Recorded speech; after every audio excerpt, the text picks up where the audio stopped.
Class 9-এর Bangla ব্যাকরণ ধ্বনি এবং ধ্বনি পরিবর্তন আগে হয়েছিল। আমরা ব্যঞ্জন ধ্বনি সম্পর্কে আজকে জানবো। ব্যঞ্জন ধ্বনির শ্রেণীবিভাগ কী কী রয়েছে গত দিনের ভিডিওতে তোমরা আগে দেখে নেবে, এবং আজকে আমরা ব্যঞ্জন ধ্বনির শ্রেণীবিভাগ সম্পর্কে সম্পূর্ণটাই দেখব। দেখো, ছোট ছোট করে বলে দিই, তোমরা এগুলো বই থেকে আবার ভালো করে পড়বে, আমি জাস্ট বুঝিয়ে দিচ্ছি। দেখো, প্রথমে হচ্ছে কণ্ঠ ব্যঞ্জন, যেগুলো আমরা কণ্ঠ থেকে আমাদের আওয়াজগুলো বেরিয়ে আসছে। তাহলে কোন বর্গটা কণ্ঠ ব্যঞ্জন? ক বর্গ।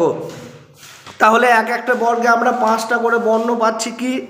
ক, খ, গ, ঘ, ঙ, ঙ আর কি, যাই হোক বিভিন্ন উচ্চারণ করে। এগুলো হচ্ছে কণ্ঠ ব্যঞ্জন, কণ্ঠ থেকে। তাহলে এখানে কি হচ্ছে? এটা হচ্ছে কণ্ঠ ব্যঞ্জন, মানে জিহ্বা তালুর পশ্চাৎভাগ স্পর্শ করে বলে একে পশ্চাতালু জাত ধ্বনিও কিন্তু বলা হচ্ছে। ঠিক আছে, তাহলে কণ্ঠ ব্যঞ্জন কোনগুলো মনে রাখবে। তোমাদের কিন্তু পরীক্ষায় শর্টে পড়তে পারে যে কোনটি, কোন বর্ণটি কণ্ঠ ব্যঞ্জন লেখো, নিয়ে দিয়ে দিল 4টে অপশন। ক দিয়ে দিল, এখানে চ দিয়ে দিল, এখানে ট দিয়ে দিল, এখানে ত দিয়ে দিল, এরকম করে ধরো দিয়ে দিল। তোমাকে কিন্তু এখানে ঠিক অপশনটা লিখতে হবে। তাহলে কণ্ঠ ব্যঞ্জন কোনগুলো? ক বর্গের সব বর্ণগুলো হচ্ছে কণ্ঠ ব্যঞ্জন। এরপরে দেখো কণ্ঠ নালীয় ব্যঞ্জন। হ কণ্ঠনালীয়, হকে কণ্ঠনালীয় ব্যঞ্জন বলা হচ্ছে। হ কণ্ঠনালীয় ব্যঞ্জন বলা হচ্ছে। এরপরে হচ্ছে তালব্য ব্যঞ্জন। চ বর্গীয় যে যতগুলো রয়েছে, চ, ছ বর্গীয়, ঝ, তালব্য, এইগুলো হচ্ছে তালব্য ব্যঞ্জন, এটা মনে রাখবে। এরপর হচ্ছে মূর্ধন্য ব্যঞ্জন। ট, ঠ, ড, ঢ, ডয় শূন্য ড, ঢয় শূন্য ড, এগুলো হচ্ছে মূর্ধন্য ব্যঞ্জন। এরপরে দন্তন্য, মানে এগুলো দাঁতে উচ্চারণ হবে। আগেরটা মূর্ধন্য মানে মূর্ধায় জীব স্পর্শ করছিল, এবারে দন্তে।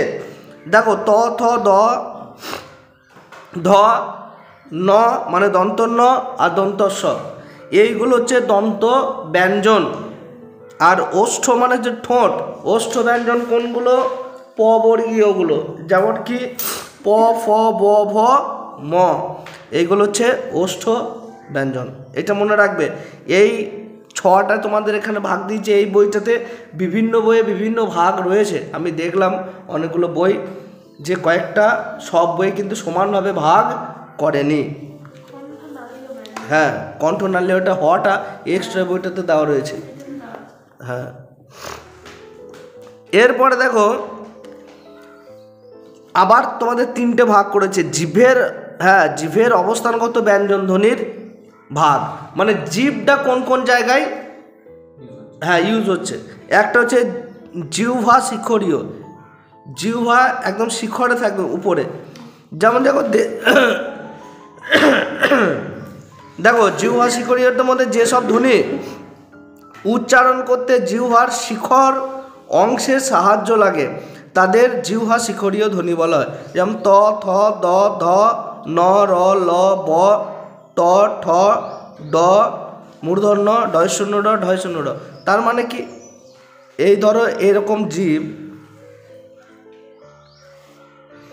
জিভটা ধরো এইরকম, তো মাঝখানে একটা অনেক রিসেপ্টার থাকে, এটা ধরো এখানে ধরো ফুটি ফুটি ফুটি ফুটি থাকলো।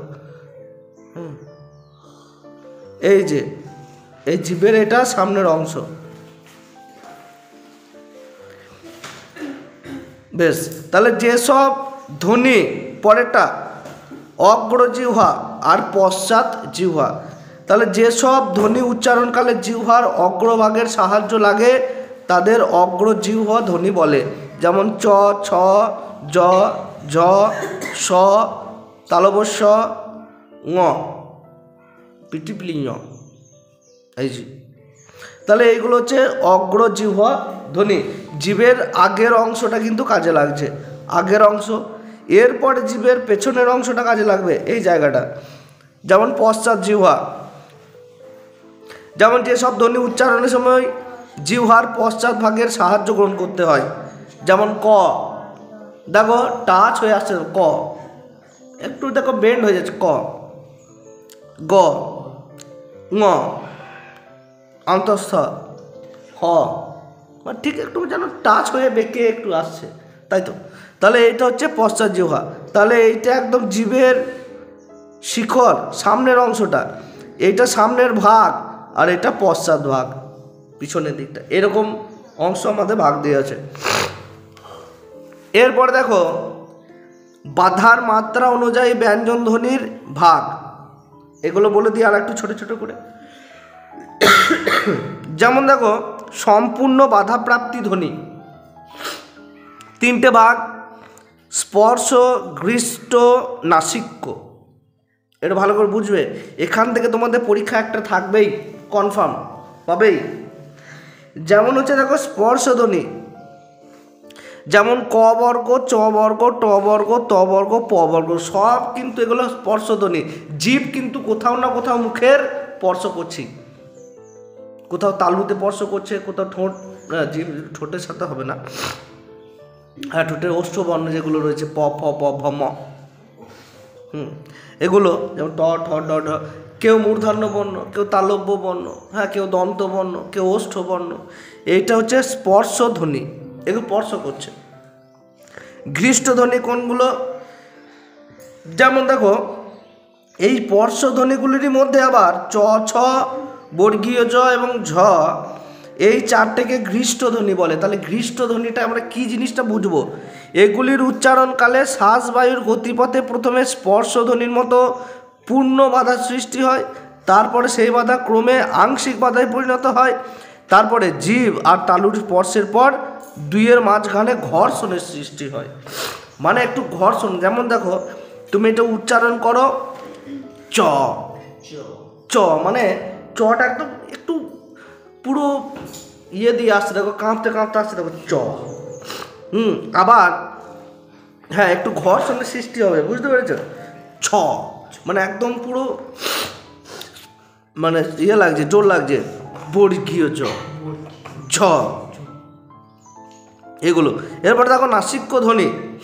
নাসিক্য ধ্বনি আমরা জানি নাকে উচ্চারণ করব সাধারণত, হ্যাঁ যেমন য়, পিটিপ্লিয়, ন, এটা দন্ত ন, মূর্ধন্য ন, ম, এইগুলো, ঠিক আছে, এইগুলো হলো। এরপরে দেখো আমরা যে এই তিনটে পড়লাম, স্পর্শধ্বনি, ঘৃষ্টধ্বনি, নাসিক্য ধ্বনি, এই তিনটে সম্পূর্ণ ধ্বনি। তাহলে আমরা সম্পূর্ণ বাধাপ্রাপ্ত ধ্বনি তিনটে পেলাম: স্পর্শধ্বনি, ঘৃষ্টধ্বনি, নাসিক্য ধ্বনি। এরপরে দেখবো আমরা আংশিক বাধাযুক্ত ধ্বনি, মানে অল্প বাধা লাগছে যে ধ্বনিগুলো। একটা হচ্ছে উষ্মধ্বনি, যেমন তালবস্য, মূর্ধন্যস্ব, দন্তস্ব, হ, এই ধ্বনিগুলো হচ্ছে উষ্মধ্বনি। হ্যাঁ, আর শীষ দেওয়ার মতো আওয়াজ হয় বলে এগুলোকে শীষ ধ্বনিও বলে, যেমন তালবস্য, এই যে এই উচ্চারণটা। তারপর দন্তস্ব, মূর্ধন্যস্ব, এই যে হ, এইগুলো। এরপর হচ্ছে কম্পিত ধ্বনি, যেমন র, এই ধ্বনির উচ্চারণে শ্বাসবায়ুর পথে যাতায়াতে ফলে জিহ্বা বারবার বাধা দেয় এবং শ্বাসবায়ু সেই বাধা ঠেলে বেরোতে চায়, তখন জিহ্বা কম্পিত হয়। এখানে দেখো না, তোমাকে কিন্তু এগুলো উচ্চারণ করে করে দেখতে হবে, নাহলে কিন্তু এই জায়গাগুলো তুমি বুঝতে পারবে না কোনটা বাধা পাচ্ছে, কোনটা বাধা পাচ্ছে না, কোনটা অল্প বাধা পাচ্ছে, কোনটা সম্পূর্ণ বাধা পাচ্ছে, কোনটা আংশিক বাধা পাচ্ছে, এগুলো তোমাকে উচ্চারণ করে করে এক একটা বর্ণ আমাদের দেখতে হবে। এরপরে দেখো তাড়িত ধ্বনি। তবে এইগুলো কিন্তু তোমরা প্রত্যেকটার কিন্তু দুটো করে, যেগুলো দুটো করে রয়েছে উদাহরণ দুটো করে করে রাখবে, আর সংজ্ঞাগুলো একটু পড়ে রাখবে ভালো করে, ঠিক আছে? এখান থেকে কিন্তু তোমাদের পরীক্ষায় কিন্তু প্রশ্ন কনফার্ম কিন্তু পড়বে। তাড়িত ধ্বনি, যেমন ডয় শূন্য র, ঢয় শূন্য র উচ্চারণের সময় জিহ্বার সম্মুখ প্রান্ত তালুকে একবার মাত্র টোকা দেওয়ার মতো ছুঁয়ে যায় আর শ্বাসবায়ু তাকে জোরে সরিয়ে যায়, আমার ঢয় শূন্য র। দেখো অনেকটা বলছি, একবার শুধুমাত্র তালুতে স্পর্শ করে, যেমন ঢয় শূন্য র, কিন্তু আমরা বলছি কিন্তু অনেকক্ষণ, সেটা কিন্তু কাঁপছে। এত জোরে সরার সময়, সরায় যাতে মনে হয় শ্বাসবায়ু জীবকে তাড়না করছে, তাই এদেরকে তাড়িত ধ্বনি বলা হয়। এরপরে আর একটা ভাগ রয়েছে প্রায় বাধাহীন, হ্যাঁ, নৈকট্য ধ্বনি, পার্শ্বিক এবং অর্ধস্বর, মানে প্রায় বাধাহীন, খুব কম বাধা লাগে। যেমন ল, একদম সহজে হয়ে যাচ্ছে, দেখুন ল, কোনো বাধা নাই। অর্ধস্বর, এটা পার্শ্বিক ধ্বনি ল কিন্তু, হ্যাঁ। আর অর্ধস্বর অন্তঃস্থ ব, উচ্চারণের সময় শ্বাসবায়ুর যাতায়াতের পথটি স্বরধ্বনির মতো বাধাহীন নয়, অল্প একটু আংশিক বাধা থাকে, খুব অল্প এগুলো বাধা থাকে। অন্তঃস্থ ব, দেখ এত কষ্ট হচ্ছে না, যেগুলো বাধা পাবে না সেইগুলো উচ্চারণ করতে একটু জোর লাগবে। যেমন এইগুলো তুমি উচ্চারণ করবে একটু জোর লাগবে, যেমন চ, ছ, জ, ঝ, মানে এগুলো দেখবে তোমাকে জোর দিয়ে দিয়ে উচ্চারণ করতে হবে। প, ফ, ব। কিন্তু যেগুলো প্রায় বাধাহীন, যেগুলো বাধা নাই, যেমন তুমি ল উচ্চারণ করো, ল, সহজে বেরিয়ে যাচ্ছে মুখ দিয়ে, ল, এত কোনো বাধার ব্যাপার নাই।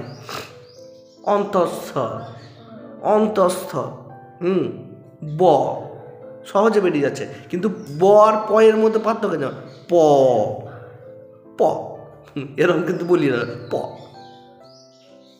ব, সহজে বলি, কিন্তু প, ফ, ব, ভ, ম, এই যে এই ব্যাপারগুলো একটু দেখে নেবে। হ্যাঁ,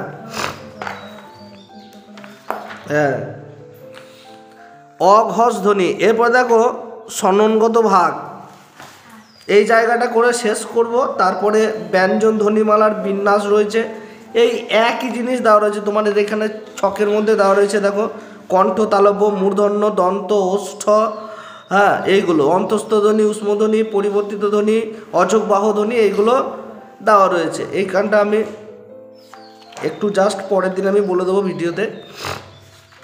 আজকে অঘোষ ধ্বনি, ঘোষ ধ্বনি, অল্পপ্রাণ, মহাপ্রাণ, এইটা বলে দিই। এই চারটের মধ্যে পরীক্ষায় একটা আসে, প্রায় প্রত্যেকবারই কিন্তু এখান থেকে প্রশ্ন স্কুলে আমি দেখতে পাই। এই চারটে জায়গা একদম ভালোভাবে কিন্তু পড়ে রাখবে। যেমন অঘোষ ধ্বনি, অঘোষ ধ্বনি কোনগুলো? যেসব ধ্বনির উচ্চারণে স্বরতন্ত্রীর, হ্যাঁ, ঘোষণ নেই, ফলে গাম্ভীর্যহীন, তাদের অঘোষ ধ্বনি বলে। তুমি এইগুলো যখন উচ্চারণ করবে না, এত গম্ভীর ব্যাপার থাকে না। যেমন দেখো সহজেই বেরিয়ে যাচ্ছে, যেমন ক, চ, ট, ত, প।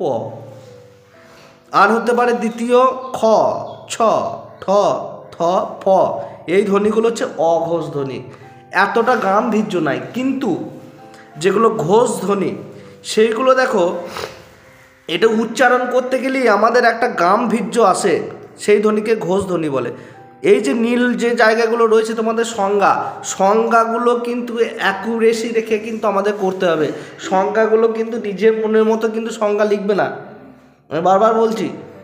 যেমন ভৌত বিজ্ঞানের বিষয়ের ক্ষেত্রে যে সংজ্ঞাগুলো লিখি, একদম কিন্তু অ্যাকুরেট আমরা সংজ্ঞা লিখি, নিজের মনের মতো সংজ্ঞা লেখা হবে না, ঠিক আছে? একটু চেষ্টা করবে এই বাংলা ব্যাকরণ, ইংরেজি ব্যাকরণ, হ্যাঁ, তবে জীবনবিজ্ঞান, ভৌত বিজ্ঞান, এই যে সংজ্ঞাগুলো হয়, ভূগোলের এই সংজ্ঞাগুলো অন্তত একটু বইয়ের ভাষায়, একটু ভালো ভাষায় লেখার, তাহলে নাম্বারটা ভালো ক্যারি করবে। হ্যাঁ, তুমি সহজ সরল ভাষায় বুঝে নাও, কিন্তু সংজ্ঞাটা একটু ভালো ভাষা প্রয়োগ করবে। যেমন যেসব ধ্বনি তাহলে উচ্চারণের সময় স্বরতন্ত্রীর অনুরণন বা ঘোষণ হয়। অনুরণন মানে হচ্ছে এই যে জিভটা কিন্তু নড়বে হালকা। যেমন তুমি দেখো বর্গের তৃতীয়, যেমন গ, আমরা কিন্তু ক আর ক্ষয়ের উচ্চারণের সময় গয়ের মতো উচ্চারণ করি না। তুমি উচ্চারণ করো ক, দেখো ক, যেমন মনে হচ্ছে নেমে যাচ্ছে ক, খ, কিন্তু গ উচ্চারণ করো গ, গ, গ। আমাকে কিন্তু উচ্চারণগুলো দেখে রাখতে হবে। বর্গীয় জ, দেখো কত সুন্দর লাগছে, বর্গীয় জ, ড, দ, ব। একটা দেখো দুটো ব আছে আমাদের, একটা অন্তঃস্থ ব আর একটা হচ্ছে কি বর্গীয় ব, ঠিক আছে? যেমন বর্গীয় জ, ঠিক আছে, অন্তস্থ জ, এই যে অন্তস্থ র ল ব, এইটা কিন্তু অন্তস্থ ব, কারণ অন্তস্থ র ল ব, এটা তো অন্তস্থ ব। আর আমাদের বর্গীয় ব কোনটা? প ফ ব, এই প ফ ব, এই বটা কিন্তু বর্গীয় ব। এবারে এইটা কিন্তু বাংলার ক্ষেত্রে উচ্চারণটা, আমরা বয়ের উচ্চারণটা পার্থক্য করতে পারি না, কিন্তু হিন্দি বা সংস্কৃতর ক্ষেত্রে দুটো বয়ের আলাদা আলাদা কিন্তু উচ্চারণ এবং লেখা আছে। যেমন দেখো একটা ব এইরকম আর একটা ব কাটা, বুঝতে পেরেছো?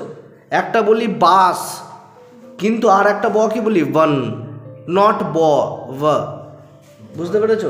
এইগুলো যখন সংস্কৃত বা হিন্দি পড়বে তখন এগুলো বলবো, ঠিক আছে? দুটোর পার্থক্য আছে, আমরা বন বলি, নট বোন বলি না। বাংলায় ব হয়ে যাচ্ছে বোন, বাংলায় বোন, কিন্তু হিন্দিতে ওয়ান, নট বোন, ওয়ান, ঠিক আছে? এই যে ব, এইটা হচ্ছে পার্থক্য। এই জিনিসগুলো, ছোটো ছোটো জিনিসগুলো বুঝতে হবে, অন্তস্থ ব আর বর্গীয় ব। বেশ, ঠিক আছে, অসুবিধা নাই। এরপরে আমরা চলে আসি, হ্যাঁ, আর কয়েকটা বলে দিই, যেমন ঘ, ঝ, ঢ, ধ, ভ, এইগুলো কিন্তু উচ্চারণে আমাদের একটা আলাদাই গাম্ভীর্য আসছে, সেই জন্য এটা কিন্তু ঘোষ ধ্বনি।